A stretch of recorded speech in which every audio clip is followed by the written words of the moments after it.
Hello everyone, welcome to MG classes. I am Priya Jaiswal. हम class 8 की NCERT जिसमें आपका आज हम चैप्टर 3 पढ़ेंगे। आज नया चैप्टर स्टार्ट कर रहे हैं और आपका ये शीर्षक है, चैप्टर का नाम है आपका खनिज और शक्ति संसाधन। ठीक है, इसमें आज हम पढ़ेंगे खनिज के प्रकार, कितने प्रकार हैं खनिज के, खनिज का वितरण पूरे विश्व में कैसे होता है और भारत में विशेषता किस प्रकार से है, खनिजों के उपयोग और संरक्षण और शक्ति संसाधन के जो स्रोत हैं उनके बारे में हम पढ़ेंगे। इनके स्रोत कौन कौन से, जैसे परंपरागत स्रोत है और आपका क्या है गैर परंपरागत स्रोत है। फर्स्ट क्या है आपका परंपरागत स्रोत। इसमें कैसे आता है आपका, देखो कोयला, ईंधन, प्राकृतिक गैस को, ये सब के बारे में हम इसमें पढ़ेंगे। और आपका सेकंड क्या है आपका इसमें गैर परंपरागत स्रोत है। इसमें हम देखेंगे पवन ऊर्जा, सौर ऊर्जा, परमाणु ऊर्जा और भूतापीय ऊर्जा, बायोगैस, ये सब चीज़ें इसमें हम पढ़ेंगे। ठीक है, इन सब चीज़ों के बारे में आज हम इसमें पढ़ेंगे और अच्छे से समझेंगे। ठीक है, तो इस चैप्टर को स्टार्ट करने से पहले हम इसमें देखेंगे कि सबसे पहले कि ये जो खनिज है, खनिज होता क्या है। ठीक है, खनिज को हम सबसे पहले समझेंगे। तो खनिज क्या है, खनिज का इसमें बताया गया है, सबसे अच्छा एग्जाम्पल दिया गया है बिस्कुट के बारे में। हम इसके माध्यम से समझेंगे खनिज क्या है। तो बिस्कुट को लेकर बताया गया है कि इसमें दूध, अंडा, शक्कर मिलाया जाता है। किसमें, बिस्किट में। जैसे एक बिस्किट है, इसमें क्या क्या है, दूध है, अंडा है, कभी कभी अंडा भी मिलाया जाता है ना, और इसमें शक्कर है। ये सब चीज़ों को क्या किया जाता है, मैदा, ये सब चीज़ों को इसमें ऐड किया जाता है, मिलाया जाता है। बट हम जब इसको खाते हैं तो इन सब चीज़ों का हमें मतलब इन सब चीज़ जो चीज़ डाला गया है, इन सब चीज़ों के बारे में हमें पता नहीं चलता है कि ये चीज़ें डाली गई हैं। जैसे आपका अंडा डाला गया, हमें पता नहीं चलता इसमें, है ना, शक्कर, इन सब चीज़ों के बारे में हमें इसमें पता नहीं होता है। सेम वैसे ही पृथ्वी का चट्टान है, इनके बारे में समझेंगे हम। इसमें विभिन्न प्रकार के पदार्थ मिले होते हैं और ये पदार्थ प्राकृतिक पदार्थ होते हैं, जिसे हम प्राकृतिक पदार्थ के नाम से भी जानते हैं। ठीक है, और ये खनिज क्या है आपका, पृथ्वी की चट्टान, इसमें जो परपट्टी है इस सभी जगह पर फैले हुए हैं। ठीक है, जो खनिज है, ये खनिज कैसे, देखो इसमें हम समझते हैं थोड़ा। ये खनिज आपका चट्टान है, ठीक है, इसमें जो भूपट्टी है इस पर सभी जगह पर फैले हुए हैं। ठीक है, तो अब चट्टान को बिस्किट और इसमें जो चीनी, मैदा और जो भी ऐड है उसे हम विभिन्न प्रकार के खनिज से समझ सकते हैं। ठीक है, यानी जो चट्टान है, चट्टान को बिस्किट और इसमें जो चीनी, मैदा जो भी ऐड है उसे हम विभिन्न प्रकार के जो खनिज होते हैं उसको हम समझेंगे। ठीक है, ठीक उसी प्रकार से पृथ्वी पर जो चट्टान है ये सब बने हुए हैं। ठीक है, जैसे बिस्किट का एग्जाम्पल है, सेम वैसे ये चट्टान का एग्जाम्पल है। ठीक है, और क्या है आपका, देखते हैं आगे। खनिज एक ऐसा प्राकृतिक पदार्थ है जिसका निश्चित रासायनिक संगठन होता है। ठीक है, उसका क्या होता है, एक निश्चित रासायनिक संगठन होता है। मतलब अगर कोई खनिज होगा तो उसका निश्चित रासायनिक गुण भी होगा, है ना। तो खनिज का वितरण क्या होता है, पूरे विश्व में असमान रूप से, यानी कहीं पर ज़्यादा है, कहीं पर कम है। ठीक है, कहीं पर खास टाइप के खनिज पाए जाते हैं और कहीं पर बिल्कुल ही नहीं मिलते हैं। ठीक है, और ऐसे जगह पर जहाँ लोग आसानी से पहुँच सकते हैं, कहीं कहीं पर ऐसे है कि जहाँ पर जो खनिज मिलता है वहाँ पर आसानी से पहुँच सकते हैं, और कहीं पर ऐसे जगह है जहाँ पर लोग बिल्कुल नहीं पहुँच सकते हैं। ठीक है, यानी उसे क्या बोला जाता है, संभाव्य संसाधन की तरह इसे हम समझते हैं। जैसे आपका आर्कटिक, अंटार्कटिक, है ना, क्या है आपका, देखो आर्कटिक है, अंटार्कटिका है ना, वहाँ पर क्या होता है, वहाँ पर पहुँचना बहुत ज़्यादा ही मुश्किल है। ठीक, वहाँ पर क्या होता है, पहुँचना बहुत ज़्यादा मुश्किल है। तो इसे क्या बोला जाता है आपका, आश अभिगम्य या अशाभ्य, इस टाइप से बोलते हैं। ठीक है, आगे हम देखेंगे संभाव्य, है ना। आगे हम देखेंगे इसमें खनिज निर्माण की बात की जाए तो समझेंगे इसमें खनिज। इसके पहले हम समझेंगे इसमें ये जो आपका साइड में दिया गया है क्या है आपका, देखो क्या आप जानते हैं इसमें, इसमें बताया गया है आपके भोजन में नमक और आपकी पेंसिल में ग्रेफाइट भी खनिज है। जो आप भोजन खाते हो उसमें जो नमक ऐड होता है उसमें क्या होता है, ग्रेफाइट होता है। और जो आपके पेंसिल है, जो आप यूज़ करते हो पेंसिल, उसमें भी क्या होता है, ग्रेफाइट ऐड होता है। ठीक है, इस चीज़ को आप ध्यान देना। आगे बताया गया इसमें आपका खनिज विभिन्न प्रकार के भूवैज्ञानिक परिवेश में अलग अलग दशाओं में निर्मित होते हैं। ठीक है, यानी खनिज का निर्माण क्या है, अगर खनिज निर्माण की बात की जाए तो खनिज कोई मानवीय हस्तक्षेप नहीं होता, इसमें प्राकृतिक तरीकों से बनता है। यानी खनिज की पहचान उनके भौतिक एवं रासायनिक गुणों के आधार पर हम कर सकते हैं। यानी अगर खनिज को पहचानना है तो हम क्या करेंगे, उनके जो भौतिक रंग है, जो गुण हैं, उनके माध्यम से हम उनको पहचानेंगे। जैसे इसमें बताया गया है, देखो एग्जाम्पल के तौर पर रंग क्या होता है, घनत्व, कठोरता और रासायनिक गुण तथा विलेयता के आधार पर पहचाने जा सकते हैं। ठीक है, इन सब के माध्यम से क्या कर सकते हैं, हम उनको पहचान सकते हैं। इनका क्या होता है, रंग भी होता है। ठीक, आगे हम देखेंगे इसमें खनिज के प्रकार। ये खनिज जो होते हैं उनके प्रकार कितने हैं, तो इसको हम सबसे पहले समझेंगे कि जो खनिज है पूरे विश्व में 2800 लगभग 3000 के आसपास खनिजों की पहचान की गई है। यानी जो खनिज है 2800, यानी आपका मोटा मोटी आप ले सकते हो 3000 के आसपास तक खनिजों की पहचान की गई है। लेकिन इसको क्या करते हैं, संरचना के आधार पर इसे 2 भागों में बांटा गया है। आप चित्र में देख सकते हो, इसमें है ना, 2 भागों में बांटा गया है। फर्स्ट क्या है, धात्विक खनिज, सेकंड क्या है, अधात्विक खनिज। ठीक है, उसके बाद धात्विक खनिज को भी 2 भागों में बांटा गया है, लौह और अलौह। सबसे पहले हम इसमें समझेंगे आपका धात्विक खनिज के बारे में। धात्विक खनिज क्या होता है इसको देखेंगे। धात्विक खनिज क्या है, ये आपका कठोर एवं चमकदार होते हैं। जो धात्विक खनिज होते हैं जिसको बोला जाता है, वे कैसे होते हैं, तो वे कठोर एवं चमकदार और विद्युत के सुचालक होंगे। इस चीज़ को आप ध्यान देना। ठीक है, जो धात्विक खनिज होते हैं ये कठोर होंगे, चमकदार होंगे और विद्युत के सुचालक होंगे। एग्जाम्पल में आप ले सकते हो कि लौह अयस्क, बॉक्साइट और मैग्नीज। ठीक, आगे देखेंगे हम अधात्विक खनिज के बारे में। अधात्विक खनिज क्या है, अधात्विक खनिज जिसमें धातु नहीं है। ठीक है, जिसमें धातु ऐड नहीं होता है उसे क्या बोला जाता है, अधात्विक खनिज। जैसे चूना पत्थर, ठीक है, जैसे चूना पत्थर, अभ्रक, और इसमें क्या है आपका जिप्सम। ठीक है, जिप्सम, इन खनिजों का ये सब उदाहरण है। और खनिज ईंधन जैसे कोयला और पेट्रोलियम भी अत्यधिक खनिज है ये।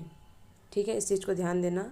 अब खनिजों को खनन, प्रवेदन या आखनन द्वारा निष्कासित भी किया जाता है। ठीक है, इसको क्या किया जाता है, खनिजों को खनन के माध्यम से प्रवेदन या आखनन द्वारा निष्कासित भी किया जा सकता है।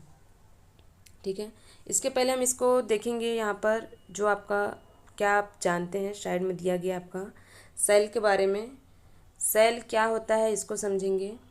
सेल खनिजों से बनने होते हैं, इसको ध्यान देना। सेल क्या होते हैं, सेल खनिजों से बने होते हैं। खनिज अवयवों के अनिश्चित संगठन वाले एक या एक से अधिक खनिजों का एक समूहन है। ठीक है, यानी क्या होते हैं, सेल खनिजों से बनते हैं। और उसके बाद हम देखेंगे अयस्क के बारे में। इसमें बताया गया है सेल जिनसे खनिजों का खनन किया जाता है उसे अयस्क कहते हैं। ठीक है, यानी विशेष प्रकार के सेल से खनिजों को निकाला जाता है, इसे क्या बोला जाता है, अयस्क। आगे देखेंगे इसमें आपका क्या है, ये खनिजों का निष्कर्षण। ठीक है, और इसको भी थोड़ा समझ लेना क्या है। देखो 2800 से अधिक खनिजों की पहचान की गई है, जिनमें से केवल लगभग 100 अयस्क खनिज समझे जाते हैं। यानी जो पाए जाते हैं खनिज कितने हैं, तो 100, और कितना पहचान किया गया है, तो 2800। ओके, आगे हम देखेंगे इसमें खनिजों का निष्कर्षण, इसको कैसे निष्कर्षण किया जाता है। ठीक है, निकाला जाता है। तो सबसे पहले हम इसमें देखेंगे जो खनिजों का निष्कर्षण है ये कितने प्रकार से है। देखो पहले खनन है, फिर प्रवेदन है, फिर आखनन है। उसके बाद खनन में क्या प्रक्रिया है, विवृत है और कूपकी खनन है। ठीक है, ये जो नाम आपका दिया गया है खनिजों को निकालने का, निष्कर्षण करने का, इसको आप ध्यान देना। पहला क्या आपका 3, खनन, प्रवेदन, आखनन। ठीक, उसके बाद खनन में क्या प्रक्रिया है, विवृत खनन, कूपकी खनन। ठीक है, ये क्या है, खनिजों का निकालने का माध्यम है। तो इसमें बताया गया है पृथ्वी की सतह के अंदर दैवीय शैलों से खनिजों को बाहर निकालने की प्रक्रिया क्या कहलाती है, खनन। खनिजों जो हम गहराई से स्थित हैं, ठीक है, जो खनिज हैं जो गहराई में स्थित हैं वे पृष्ठीय स्तर को हटाकर निकाले जाते हैं और इसे विस्तृत, ठीक है, इसे क्या बोला जाता है, विवृत खनन कहते हैं। गहन वेधन, जिन्हें कूपक कहते हैं।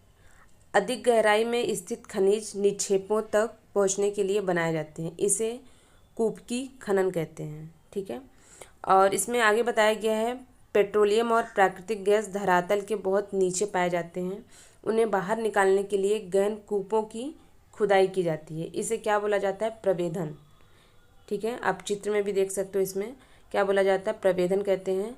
सतह के निकट स्थित खनिजों को जिस प्रक्रिया द्वारा आसानी से खोद कर निकाला जाता है उसे आखनन कहते हैं। यानी जो आपके यहाँ पर सतह के जो निकट होता है खनिज, जिस प्रक्रिया द्वारा उसे निकाला जाता है खोद कर, उसे आखनन कहते हैं। ठीक है, इस चीज़ को ध्यान देना। इसमें हम समझेंगे प्रवेधन को। प्रवेधन क्या है, देखो ये भारी भरकम मशीन है, चित्र में आप देख सकते हो, जिसको क्या किया जा रहा है, मशीनों के द्वारा जो प्राकृतिक गैस है, जो खनिज है, इसको इसके माध्यम से निकाला जाता है। ठीक है, आगे देखेंगे इसमें खनिजों का वितरण, जो खनिज है उनका जो वितरण है, इनके बारे में हम समझेंगे। इसमें बताया गया है आपका आग्नेय अवसादी शैल जो पठारी एवं पहाड़ों का निर्माण करते हैं। जो खनिज हैं धात्विक और अधात्विक खनिज, जो अलग अलग शैलों में बटे होते हैं। ठीक है, ये क्या होते हैं, इसको हम, अब अगर आप पढ़े होगे क्लास 6 की ज्योग्राफी एनसीईआरटी है ना, उसमें भी बताया गया, पूरा डिटेल में है। तो ये जो खनिज होते हैं ये आग्नेय और अवसादी शैल पठारों एवं पहाड़ों का निर्माण करते हैं। जो खनिज हैं धात्विक और अधात्विक खनिज, अलग अलग शैलों में ये सब बटे होते हैं। ठीक है, बताया गया है कि आग्नेय और कायांतरिक शैल धात्विक खनिज पाए जाते हैं। ठीक है, क्या बताया गया, देखो जो धात्विक खनिज हैं आग्नेय और कायांतरित शैल समूह जिनसे विशाल पठारों का निर्माण होता है, इसमें पाए जाते हैं। और इसके बाद बताया गया आपका अवसादी शैल क्या है आपका, इसमें अधात्विक खनिज पाया जाता है। आगे देखेंगे इसमें हम कि जो उत्तरी स्वीडन में लॉ एयस, और उसके बाद आपका ओंटारियो कनाडा में तांबा और निकेल के निक्षेप, दक्षिण अफ्रीका में लोहा, निकेल, क्रोमाइट, प्लेटिनम, आग्नेय और कायांतरित शैलों में पाए जाने वाले खनिजों के ये सब उदाहरण हैं।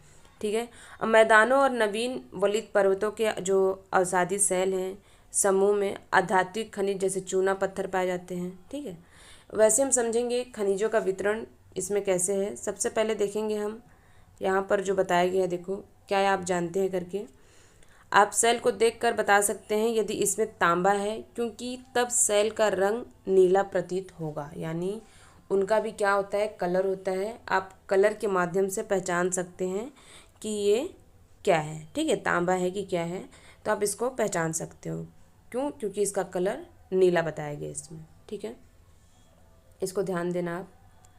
आगे आपका बताया गया है जो विश्व में लौह तांबे बॉक्साइट का वितरण है, इसको हम समझेंगे।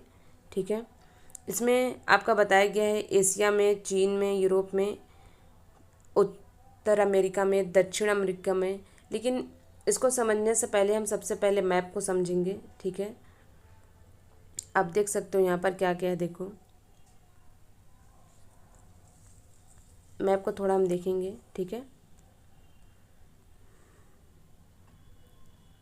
यहाँ पर आपका क्या है, देखो यहाँ पर आपका क्या है, ये एशिया है। ठीक है, ये क्या है आपका एशिया, ये आपका क्या है यूरोप, यहाँ पर क्या है आपका उत्तरी अमेरिका, उसके बाद ये क्या है दक्षिण अमेरिका, उसके बाद ये अफ्रीका, और यहाँ पर आपका नीचे में क्या है, ये ऑस्ट्रेलिया। ठीक है, ये ठीक है, ये ऑस्ट्रेलिया है, ये दक्षिणी अमेरिका है, ये उत्तरी अमेरिका है, ये यूरोप है, ये आपका अफ्रीका है, एशिया है। यानी मैप को आप थोड़ा सा ध्यान देना तो आपको जो चीज़ें हैं आसानी से समझ आएंगी। ठीक है, इसमें हम देखेंगे क्या है आपका लोहे, तांबे और बॉक्साइट का वितरण, इसको हम समझेंगे। सबसे पहले हम देखेंगे एशिया में। एशिया में क्या है आपका चीन और भारत के पास विशाल लौह अयस्क निक्षेप है। यहाँ महाद्वीप विश्व का आधे से अधिक टीन उत्पादन करता है। उसके बाद बताया गया है चीन, मलेशिया और इंडोनेशिया विश्व के अग्रणी टीन उत्पादक में से एक हैं। चीन सीसा, एंटीमनी और टंगस्टन के उत्पादन में भी अग्रणी है। एशिया में मैग्नीज, बॉक्साइट, निकेल, जस्ता और तांबा भी निक्षेप है। यानी आप इस चीज़ को पढ़ना चाहें वो पढ़ सकते हैं, एग्ज़ाम में पूछ भी सकता है, लेकिन बहुत कम पूछा जाता है। ठीक है, लेकिन एक बार नज़र में रखना, क्या पता उठा के पूछ लें। ठीक है, इसमें आप देखो क्या बताया गया, देखो स्विट्ज़रलैंड में कोई ज्ञात खनिज निक्षेप नहीं है। इसको तो मोस्टली याद रखना क्योंकि एग्ज़ाम में पूछ सकता है। क्या बताया गया, देखो स्विट्ज़रलैंड में कोई ज्ञात खनिज निक्षेप नहीं है, ये पूछ सकता है। ठीक है, यह याद रहना चाहिए आपको। उसके बाद बताया गया आपका यूरोप। यूरोप में क्या है, यूरोप में विश्व में लौह अयस्क का अग्रणी उत्पादक है। रूस, यूक्रेन, स्वीडन और फ्रांस लौह अयस्क के विशाल निक्षेप वाले देश हैं। तांबा, शीशा, जस्ता, मैंगनीज और निकेल खनिजों के निक्षेप पूर्वी यूरोप और यूरोपीय रूस में पाए जाते हैं। ठीक है, इसको याद रखना। आगे बताया गया आपका उत्तर अमेरिका। उत्तर अमेरिका में देखते हैं क्या क्या पाया जाता है। उत्तर अमेरिका में खनिज निक्षेप 3 क्षेत्रों में अवस्थित है। ग्रेट लेक के उत्तर में कंडियन सिल्ड प्रदेश, अपलेशियन प्रदेश और पश्चिम की पर्वत श्रृंखलाएं हैं। लौह अयस्क, निकेल, सोना, यूरेनियम और तांबा का खनन कनाडियन में और शील्ड प्रदेश में और कोयले का अपलेशियन प्रदेश में होता है। पश्चिमी कार्डिलेरा में तांबा, सीसा, जस्ता, सोना और चांदी के जो विशाल निक्षेप है यहाँ पर पाए जाते हैं। इस चीज़ को आप थोड़ा सा ध्यान देना।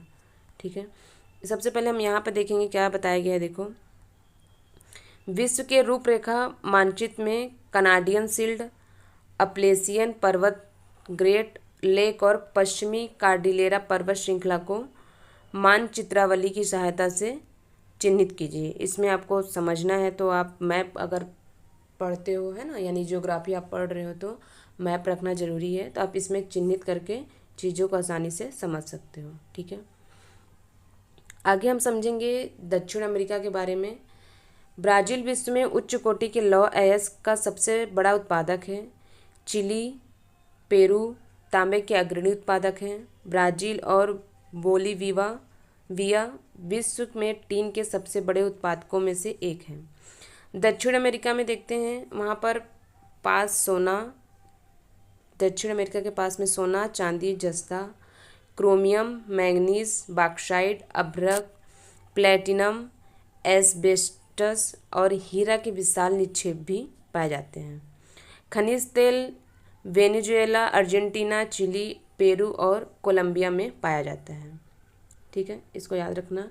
आगे बताया गया यहाँ पर, इसको समझेंगे जो कि इम्पॉर्टेंट है, ये पूछ सकता है। ठीक है, हरा हीरा एक दुर्लभतम हीरा है। ठीक है, एक दुर्लभ हीरा है। सबसे पहले इसको ध्यान देना, क्या है, हरा हीरा। उसके बाद आपका है विश्व की प्राचीनतम शैलें पश्चिमी ऑस्ट्रेलिया में हैं।